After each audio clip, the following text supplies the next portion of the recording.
the little tree guy, your baby Groot. And action. Your little tiny tree alien. He is the master of the mind game. Hypnosis is a state of increased focus and narrowed attention. So people, when they go into the hypnotic state, they clear the clutter of their mind and they tend to sort of focus down on one particular thought or idea. As a hypnotist and entertainer, Paul Ramsey guides people to tap into their own subconscious mind. My voice will guide you to deeper and deeper levels of relaxation. And the more relaxed you get, the better you're going to feel.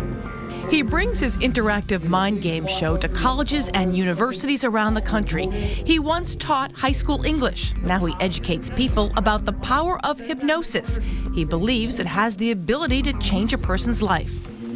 You can release all remaining unneeded thoughts and ideas. Just let them all drift away so that at the last number, the final number, you can be as peaceful and calm in your mind as you know how to be. What a good gift to give yourself. My job is really to entertain them, so I do try to think about that first, but my goal is to get them to have such a nice hypnosis experience that then they want to do it again for a more serious thing in their life. On this night, the world-renowned hypnotist returns to his alma mater, UNH. In front of a packed house, Ramsey uses relaxation methods to place the audience members in a trance-like state. No, you are getting sleepy chants, just simple directions. Students, eager for the experience, follow along, getting hypnotized right in their seats. 1, 2, 3, awake. There we go. In the end, this group is called to the stage because, under the power of suggestion, they revealed they had forgotten something they've known their whole lives. What's your name? Your middle name is, your last name is, your third grade teacher's name was, your second grade teacher was, see the eyes go up?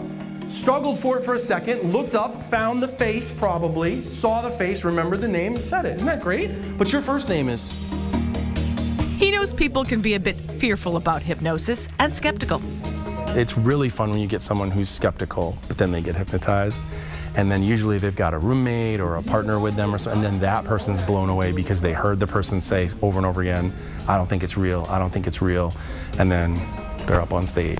When I say this special word, you'll open your eyes, you'll be alert, refreshed, you feel great. When your eyes open, at the instant your eyes open, you're no longer yourself, you're more than yourself. When your eyes open, you are one of the Jonas Brothers.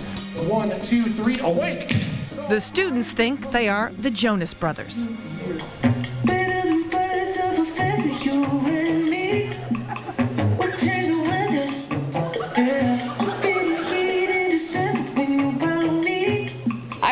Everything, but it kind of just felt like my body was moving. Like I wasn't consciously trying to move, but I just did. Alyssa Ford called the experience relaxing and would definitely do it again.